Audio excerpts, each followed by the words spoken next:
Doctor की हैवानियत, शारीरिक संबंध के बाद की गई हत्या। 24 साल की विभा केवट एक खूबसूरत और होशियार लड़की थी, लेकिन घर की आर्थिक स्थिति खराब होने की वजह से पिछले 2 साल से उसे सतना के धवारी में कलेक्ट्रेट रोड पर स्थित डॉक्टर आशुतोष त्रिपाठी के दंत चिकित्सालय में नौकरी करनी पड़ रही थी। विभा रोज सुबह 8 बजे घर से निकलती थी और डॉक्टर आशुतोष को मरीजों को देखने में मदद करती थी। दोपहर में वो घर खाना खाने आती थी और फिर दोबारा क्लिनिक चली जाती थी। रात 8 बजे डॉक्टर आशुतोष क्लिनिक बंद करते और पहले विभा को उसके घर छोड़ते, फिर अपने घर जाते। यह विभा का रोज का रूटीन था। काम के साथ साथ विभा पढ़ाई भी करती थी। उसका सपना LLB करके वकील बनने का था। वो एक प्राइवेट कॉलेज से LLB कर रही थी। आर्थिक तंगी की वजह से उसे पढ़ाई के खर्च पूरे करने में दिक्कत हो रही थी, इसलिए वो पिछले 2 साल से इस क्लिनिक में काम कर रही थी। वो अपने काम से खुश थी और उसकी जिंदगी सामान्य रूप से चल रही थी। रोज की तरह ही वह दिन भी विभा घर से ड्यूटी के लिए निकली। दोपहर में घर आई, खाना खाया और फिर ड्यूटी पर चली गई। लेकिन उस रात 9 बजे तक जब वो घर नहीं लौटी तो उसके पिता राम नरेश केवट और मां रामरतिया चिंतित होने लगे। उसका मोबाइल फोन भी बंद था। उनके मन में तरह तरह के बुरे ख्याल आ रहे थे। पूरी रात इंतजार करने के बाद जब सुबह भी विभा घर नहीं लौटी तो दोनों उसके पिता डॉक्टर के क्लिनिक खुलने के समय उनसे मिलने गए। डॉक्टर आशुतोष क्लिनिक में मरीजों को देख रहे थे। परेशान राम नरेश केवट ने जब अपनी बेटी के बारे में पूछा तो डॉक्टर आशुतोष ने हैरानी जताई और कहा कि कल शाम विभा ने उनसे 6,000 रुपए सैलरी ले ली थी और कहा था कि उसे किसी जरूरी काम से बाहर जाना है। शायद उसने कहीं और नौकरी कर ली है। चिंता मत करो, वह कुछ दिनों में खुद घर लौट आएगी। विभा की गुमशुदगी का सच। राम नरेश और रामरतिया घर लौटे और बार बार विभा के मोबाइल नंबर पर फोन करते रहे, लेकिन रात से ही उसका मोबाइल बंद था। राम नरेश ने अपने सभी रिश्तेदारों को फोन किया, लेकिन निराशा ही हाथ लगी। बाद में राम नरेश ने डॉक्टर आशुतोष त्रिपाठी से विभा के बारे में पूछा तो उन्होंने बताया कि विभा ने नौकरी छोड़ दी है। वो आप लोगों से नाराज होकर कहीं और कमरा लेकर रहने लगी है। उसने अपना फोन नंबर भी बदल लिया है। उसे नहीं पता कि विभा ने कहाँ कमरा लिया है। राम नरेश और रामरतिया को विश्वास नहीं हो रहा था कि उनकी बेटी अलग रह रही है। फिर भी उन्होंने अपनी बेटी की तलाश में शहर के कोने कोने की तलाशी ली, लेकिन वे उसे ढूंढने में असफल रहे। कोई समझ नहीं पा रहा था कि उसे धरती ने निगल लिया या आसमान ने खा लिया।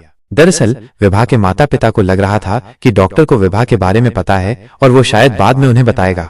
जब 1.5 महीने तक तलाश करने के बाद भी विभा नहीं मिली तो रामरतिया ने 1 फरवरी 2021 को अपनी बेटी की गुमशुदगी की रिपोर्ट शहर कोतवाली धवारी में दर्ज कराई और पुलिस अधिकारियों से उसकी तलाश करने का अनुरोध किया। शहर कोतवाली इंस्पेक्टर अर्चना द्विवेदी ने 24 वर्षीय लड़की विभा केवट के लापता होने के मामले को गंभीरता से लिया। उन्होंने इसकी जांच शुरू कर दी। जब इंस्पेक्टर अर्चना द्विवेदी ने विभा के माता पिता से उसके लापता होने के बारे में विस्तार से पूछताछ की तो उन्होंने बताया कि 14 दिसंबर की सुबह विभा ड्यूटी के लिए डॉक्टर आशुतोष के क्लिनिक गई थी, जहां डॉक्टर के मुताबिक उसने शाम तक ड्यूटी की थी। डॉक्टर की हैवानियत का पर्दाफाश। डॉक्टर ने बताया था कि विभा ने उससे 6,000 रुपए लिए थे और कहीं और रहने चली गई थी। उसने अपना मोबाइल नंबर भी बदल लिया था। यह जानकारी मिलने के बाद इंस्पेक्टर अर्चना द्विवेदी ने डॉक्टर आशुतोष त्रिपाठी को पुलिस स्टेशन बुलाया और विभा केवट के बारे में पूछताछ की। थोड़ी पूछताछ के बाद डॉक्टर आशुतोष को घर जाने दिया गया, लेकिन इंस्पेक्टर अर्चना द्विवेदी को डॉक्टर के बयानों में बार बार बदलाव करने की वजह से उस पर शक हुआ। जब उन्होंने डॉक्टर आशुतोष त्रिपाठी और विभा के मोबाइल नंबरों के कॉल डिटेल्स की जांच की तो उन्हें पता चला कि विभा ने आखिरी बार 14 दिसंबर को डॉक्टर आशुतोष त्रिपाठी से 750 सेकंड तक बात की थी। इसके बाद उसका मोबाइल बंद हो गया था, जो फिर कभी चालू नहीं हुआ। इसका मतलब था कि डॉक्टर आशुतोष को विभा के गायब होने का राज पता था। जब इंस्पेक्टर अर्चना द्विवेदी ने फिर से डॉक्टर आशुतोष त्रिपाठी को पुलिस स्टेशन बुलाया और उनसे मनोवैज्ञानिक तरीके से पूछताछ शुरू की तो वो ज्यादा देर तक टिक नहीं पाया। अर्चना द्विवेदी ने जो सुना उससे वो हैरान रह गई। उसने बताया कि दरअसल विभा की हत्या कर दी गई थी और उसके शव को एक गड्ढे में दफना दिया गया था। हत्या का पता चलते ही इंस्पेक्टर अर्चना द्विवेदी ने डॉक्टर आशुतोष को गिरफ्तार कर लिया और सतना SP सिटी विजय प्रताप सिंह को इसकी सूचना दी। 20 फरवरी 2021 को शनिवार को SP सिटी विजय प्रताप सिंह, तहसीलदार अनुराधा सिंह, उप तहसीलदार हिमांशु भालवी, ट्रैफिक पुलिस थाना प्रभारी राजेंद्र सिंह राजपूत और इंस्पेक्टर अर्चना द्विवेदी आरोपी डॉक्टर आशुतोष के साथ उस जगह पहुंचे जहां विभा का शव एक गड्ढे में दफनाया गया था। विभा की लाश मिली। डॉक्टर आशुतोष के निर्देश पर नगर निगम के कर्मचारियों की मदद से गड्ढा खोदा गया और कुछ खुदाई के बाद उसमें एक कुत्ते की लाश मिली। कुत्ते की लाश निकालने के बाद कुछ और खुदाई की गई और वहां एक युवती की लाश मिली।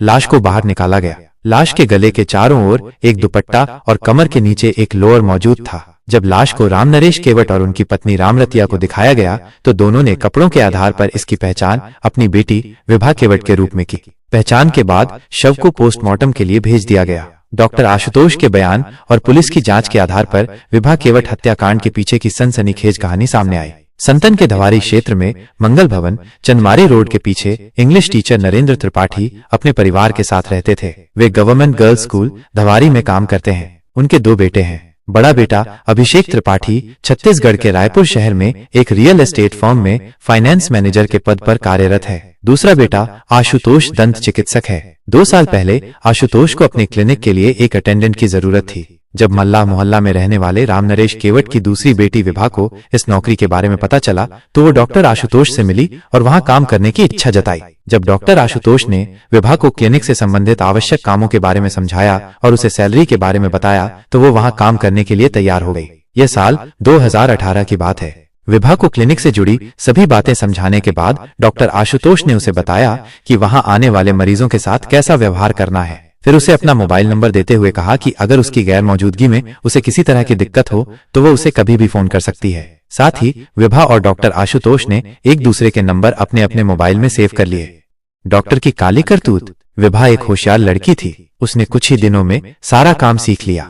उसकी कार्यकुशलता देखकर डॉक्टर आशुतोष भी खुश थे। विभा को यहाँ नौकरी मिलने से पूरा संतोष था क्योंकि डॉक्टर का उसके प्रति व्यवहार अच्छा था। वो उसे समय पर सैलरी भी देता था। ऐसे ही धीरे धीरे समय का पहिया चलता रहा।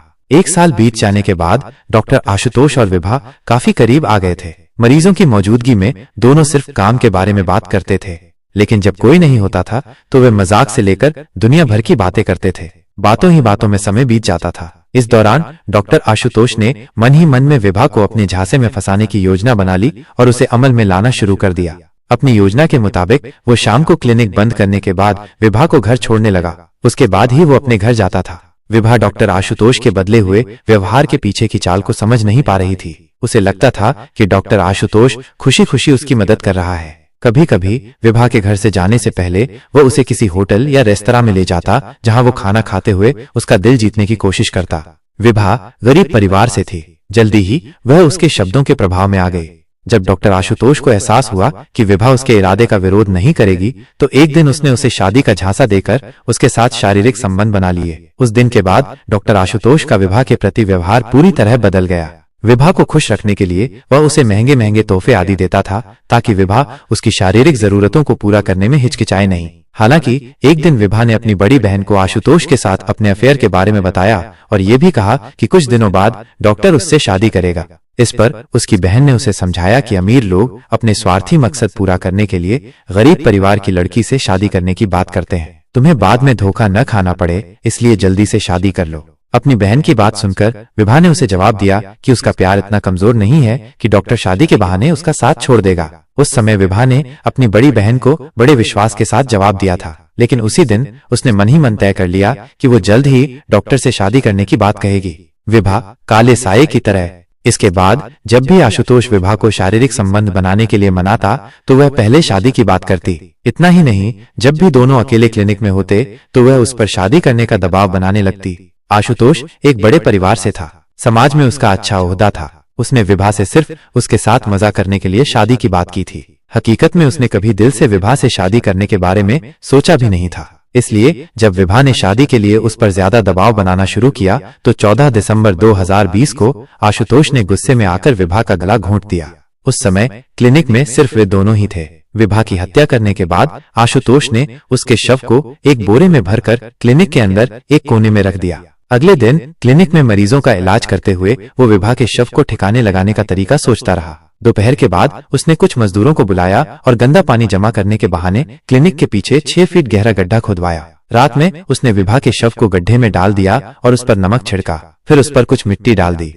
इसके बाद उसने कहीं से एक कुत्ते की लाश का इंतजाम किया। कुत्ते की लाश को उसी गड्ढे में फेंकने के बाद उसने उसे मिट्टी से अच्छे से भर दिया। कुत्ते की लाश को गड्ढे में इसलिए डाला गया था ताकि अगर विभा के शव की बदबू आसपास फैल जाए और लोग गंध का कारण पूछें तो वो सभी को बता सके कि वहां कुत्ते की लाश दफनाई गई थी। इस तरह विभा के शव को गड्ढे में दफनाए जाने का सच सामने नहीं आएगा, लेकिन पुलिस को विभा की आखिरी कॉल और उसके मोबाइल फोन की लोकेशन के आधार पर आशुतोष पर शक हुआ। जब उससे थोड़ा सख्ती से पूछताछ की गई तो उसने सारा सच बता दिया। विभा के शव के नमूने भी DNA टेस्ट के लिए सुरक्षित रखे गए ताकि ये पुष्टि हो सके कि शव विभा का ही था। विभा के शव के मिलने के बाद इस मामले में हत्या और साजिश के धारा 302, 201 जोड़े गए। आशुतोष त्रिपाठी से पूछताछ करने के बाद पुलिस ने उसे गिरफ्तार कर लिया और सतना कोर्ट में पेश किया, जहां से उसे न्यायिक हिरासत में भेज दिया गया। दोस्तों, इस कहानी का मकसद किसी की भावनाओं को ठेस पहुंचाना नहीं है, बल्कि आपको जागरूक और सचेत बनाना है। अब मुझे इजाजत दीजिए, मिलते हैं एक और क्राइम स्टोरी में। तब तक अपने अपनों का ख्याल रखिए, खुश रहिए, हंसते रहिए।